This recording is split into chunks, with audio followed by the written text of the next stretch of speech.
अनुराधा के पति का अचानक एक बीमारी से देहांत हो गया। 5 बेटियों की जिम्मेदारी अनुराधा पर आ गई। देख अनुराधा, अब हम तेरा और तेरी बेटियों का बोझ अब और नहीं उठा सकते। इन्हें ले और यहाँ से निकल जा।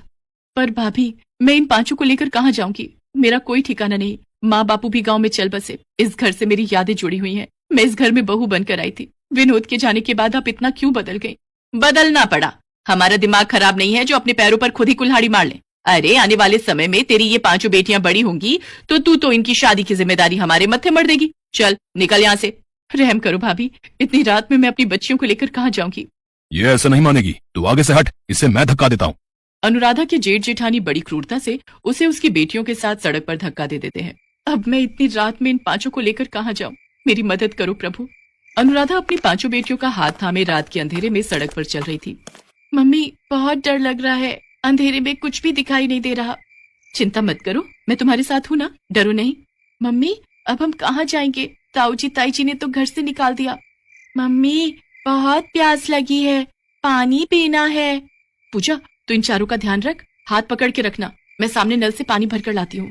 अनुराधा अपनी बेटियों को सड़क के किनारे बिठाकर पानी लेने चली जाती है। तभी एक गुंडा अनुराधा के पास आता है और उसका हाथ पकड़ लेता है। क्या बात है, प्यास लगी है क्या? कहो तो हम बुझा दें। मेरा हाथ छोड़ो, मुझे छोड़ दो। ओए, जब वो कह रही है तो छोड़ क्यों नहीं देता? अब तू इसका कौन है, जो बीच में टांग अड़ाने आ गया? मैं कोई भी हूँ, तुझे से क्या? लगता है तू ऐसे नहीं मानेगा। वो आदमी गुंडे को मारपीट कर वहाँ से भगा देता है। शुक्रिया भैया, आज आपने मेरी मदद की। इसमें शुक्रिया की कोई बात नहीं, ये तो मेरा फर्ज था बहन।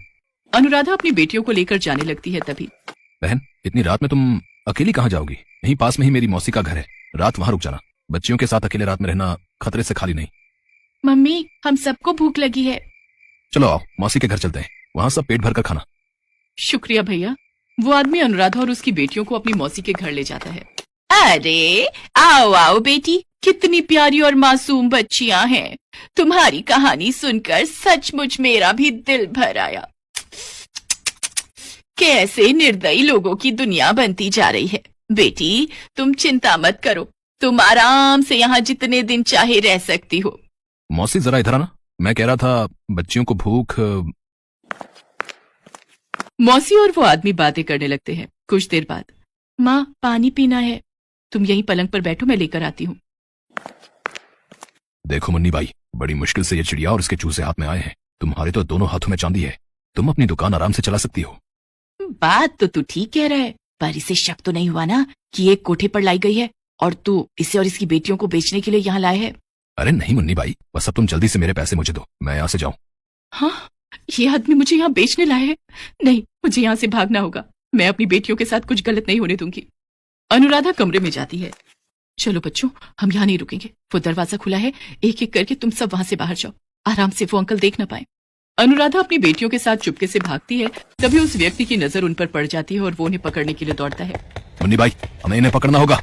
हे ईश्वर, मेरी मदद करो प्रभु, भागो मेरी बच्चियों, और तेज, हमें इनके हाथ नहीं आना। तभी अनुराधा देखती है सामने हनुमान मंदिर है और वहाँ घंटियों की आवाज आ रही है। चलो बच्चों, जल्दी से हनुमान मंदिर में चलते हैं, वहाँ हमें कोई कुछ नहीं कहेगा। अब हम लोग इन्हें नहीं पकड़ सकते, ये हनुमान मंदिर में चली गई है। किसी ने हमें वहाँ देख लिया तो पुजारी और सब लोग हमें पुलिस को पकड़वा देंगे। कैसी किस्मत खराब है, इस सौदा भी हाथ से चला गया है। चलो वापस चलते हैं। हे बजरंग बली, आज आपने मेरी और मेरी बेटियों की जान बचाई, आप धन्य है प्रभु। बजरंग बली तो शरण में आए हर भक्त की मदद करते हैं, यहाँ तुम्हें डरने की कोई जरूरत नहीं है। पर बेटी, तुम इतनी घबराई हुई क्यों हो? अनुराधा पुजारी जी को अपनी सारी दुख भरी कहानी बताती है। बेटी, तुम चाहो तो इसी हनुमान मंदिर में रहकर प्रभु की सेवा करो, यहाँ तुम्हें किसी प्रकार का कोई डर नहीं। पुजारी जी की बात सुनकर अनुराधा को थोड़ी तसल्ली होती है। उस दिन से अनुराधा अपनी 5 बेटियों के साथ हनुमान मंदिर में ही रहने लगी। अनुराधा और उसकी 5 बेटियां हनुमान मंदिर की सेवा करती थी। वहाँ की साफ सफाई, देखभाल, ये सब अनुराधा ही संभालती थी। एक दिन अनुराधा ने पुजारी जी से कहा, पुजारी जी, मैं सोच रही थी मंदिर के बाहर ही फूल माला और पूजा की सामग्री बेचने का काम करके थोड़े पैसे कमा लूंगी, ताकि अपनी बेटियों को स्कूल में पढ़ा लिखा कर उनकी शादी कर सकूं। ये तो बहुत उत्तम विचार है अनुराधा बेटी। मैं कल ही फूल वाले और पूजा सामग्री वाले की दुकान पर तुम्हें ले चलूंगा। वो तुम्हें उधार पर फूल माला और सामग्री दे देंगे। जो भी कमाई होगी उसमें से तुम उनके पैसे चुकाकर बाकी की कमाई अपने पास रख लेना। ऐसे ही धीरे धीरे तुम्हारा काम शुरू हो जाएगा। पुजारी जी अनुराधा को फूल माला और पूजा की सामग्री दिलवा देते हैं। अनुराधा मंदिर के बाहर ही फूल माला और पूजा की सामग्री बेचने लगी। अनुराधा ने अपनी बेटियों को एक सरकारी स्कूल में डाल दिया। अब उसकी बेटियां पढ़ने जाने लगी थी। अनुराधा को हनुमान मंदिर में रहते हुए 15 साल बीत गए। अनुराधा की मंदिर के बाहर ही फूल माला और पूजा सामग्री की 2 बड़ी दुकानें थी। मंदिर के पुजारी जी का निधन हो चुका था। अपने जाने से पहले पुजारी जी मंदिर का सारा कार्यभार अनुराधा को सौंप गए थे। अब मंदिर का सारा कार्यभार अनुराधा ही संभालती थी। अनुराधा की 5 बेटियां बड़ी हो चुकी थी। अनुराधा को शहर में बहुत से लोग जानते थे और उसके अच्छे व्यवहार से सभी परिचित थे। अनुराधा को अपनी 5 बेटियों की शादी के लिए कोई परेशानी नहीं हुई। हनुमान जी के आशीर्वाद से अनुराधा की 5 बेटियां आज अपने ससुराल में सुखी थी। कहते हैं ना, जिसका कोई नहीं होता उसकी रक्षा करने वाले स्वयं भगवान होते हैं। मानसी एक 8 साल की छोटी बच्ची, जिसके मम्मी पापा दोनों नहीं थे। वो अपने चाचा चाची के साथ रहती थी। मानसी, ओ मानसी, अभी तक तेरे से झाड़ू नहीं लगी और देख बारिश हो रही है। जाकर छत से सारे कपड़े भी उतार कर ला। अभी लाती हूँ चाची, बारिश बहुत तेज हो रही है। क्या करूँ, जल्दी जल्दी कपड़े उतार लेती हूँ, नहीं तो चाची फिर मारेंगी। दीपा बिटिया, ये ले तेरा दूध, वो भी बादाम वाला, गरम गरम पी ले, बारिश का मौसम है। चाची, कपड़े उतार कर रख दिए हैं, मुझे भूख लगी है, कुछ खा लूं? पहले बाजार जाकर ये सामान लाला की दुकान से लेकर आ, फिर कुछ खाना। चाची, बारिश बहुत तेज हो रही है, कुछ देर बाद चली जाऊं? बारिश इतनी तेज भी नहीं है जो तू बह जाएगी, चुपचाप लेकर आ सामान। मानसी तेज बारिश में सामान खरीदने चली जाती है और बुरी तरह भीग जाती है। ये क्या, पूरी चीनी बारिश में भिगो दी, अब तू नहीं बचेगी मेरे हाथों से। सुधा मानसी को थप्पड़ पर थप्पड़ मार रही थी। आंखों की अंधी, तुझे दिखाई नहीं दिया क्या चीनी भीग गई है? आज तुझे खाने को कुछ नहीं मिलेगा, रह भूखी। अरे अरे सुधा, इतना क्यों मार रही हो? पागल हो क्या? छोड़ो इसे, चीनी ही तो भीगी है और आ जाएगी। तुम चुप रहो, पैसे पेड़ पर नहीं लटक रहे जो ये चीजों का नुकसान कर देती है। चल बाहर बारिश में भीग, यही तेरी सजा है। सुधा मानसी को घर के बाहर बारिश में भीगने के लिए खड़ा कर देती है। बहुत ठंड लग रही है चाची, मुझे अंदर आने दो ना।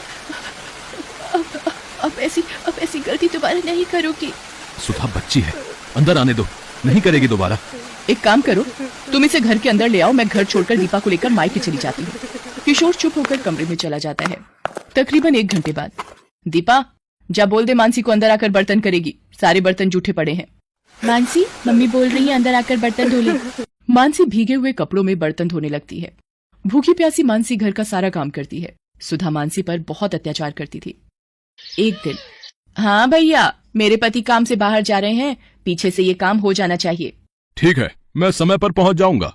किशोर किसी काम से शहर से बाहर चला जाता है। मानसी बेटा, चल तुझे बाजार से नई चप्पल दिला लाऊं, टूटी हुई चप्पल में घूम रही है। चाची, मेरे लिए नई चप्पल? ठीक है, मैं चलती हूँ। सुधा मानसी और दीपा के साथ बाजार जाती है। मानसी, तू यहाँ बैठकर चप्पल देख। भैया, दिखाना जरा चप्पल। मानसी, मैं जरा दीपा को सामने की दुकान से पानी की बोतल दिलाकर आती हूँ। सुधा मानसी को चप्पल की दुकान पर छोड़ जाती है। दुकानदार दूसरे ग्राहकों में व्यस्त हो जाता है। तभी, बेटा, आपका नाम मानसी है ना? आपकी चाची ने मुझे भेजा है, उन्हें घर जाना पड़ा, वो मुझे तुम्हें घर छोड़ने को बोल गई हैं। आओ, तुम्हें घर छोड़ देता हूँ। अंकल, ये तो मेरे घर का रास्ता नहीं है, आप मुझे कहाँ ले जा रहे हो? ये रास्ता भी घर की ओर ही जाता है, जहाँ से ले जा रहा हूँ चुपचाप चल। मानसी व्यक्ति के हाथ पर काट कर हाथ छुड़ाकर भागती है। रुक जा, भक्ति कहाँ है? व्यक्ति मानसी का पीछा करता है। मानसी रोती हुई तेजी से भागती है। भागते भागते अचानक, आंटी, वो अंकल मेरे पीछे पड़े हैं, मुझे अपने साथ ले जा रहे हैं आंटी। डरो नहीं बेटा। अरे अब क्या करूं, ये लड़की तो गायब हो गई। मैडम, वो लड़की तो हाथ छुड़ाकर भाग गई। कैसी लड़की को पकड़ने के लिए तुमने बोला? मेरे पैसे वापस करो, जितने भी मैंने तुम्हें दिए हैं। लड़की को तुम संभाल नहीं सके, इसमें मेरी क्या गलती है? कोई पैसे वापस नहीं मिलेंगे।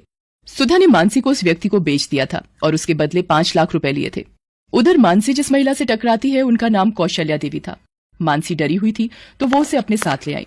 आओ बेटा, अंदर आओ, डरो नहीं। माला, गुड़िया के लिए पानी लेकर आओ और कुछ खाने को भी। ये लो दीदी। ये कौन है?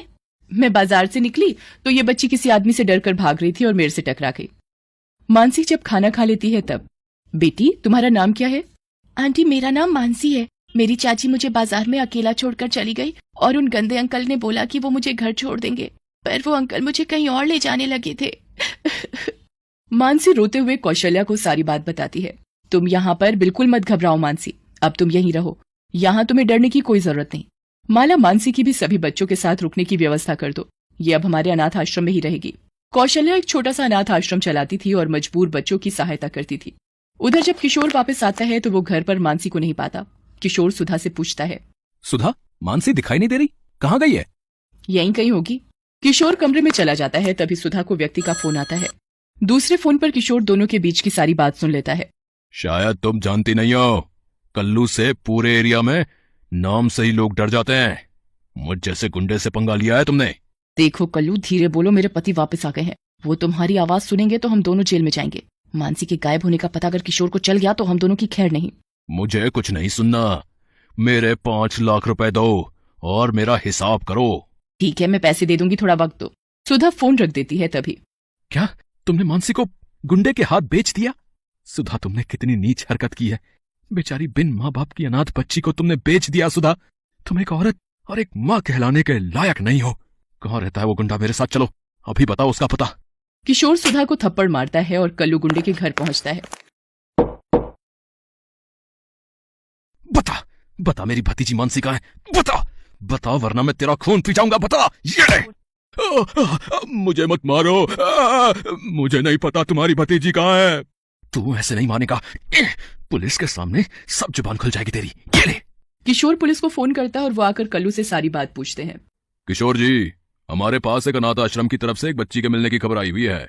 एक बार वहां चलकर देख लेते हैं। कल्लू को अरेस्ट कर लो रे। नमस्ते कौशल्या देवी जी, वो आपने जो बच्ची के मिलने की खबर दी थी। जी इंस्पेक्टर साहब, मैं अभी बुलाती हूँ। माला, मानसी को ले आओ। चाचा जी। मानसी, मानसी मेरी बच्ची, मुझे माफ कर दे। तेरी ये हालत मेरी वजह से हुई है। आपको पता भी है मानसी को इन्होंने एक गुंडे के हाथ बेच दिया। आपने एक माँ होकर मासूम बच्ची को किसी गलत हाथ में सिर्फ पैसों के लिए बेच दिया, सिर्फ इसलिए क्योंकि मानसी अनाथ है, इसके माता पिता नहीं है। इंस्पेक्टर साहब, आप सुधा को गिरफ्तार कर लीजिए।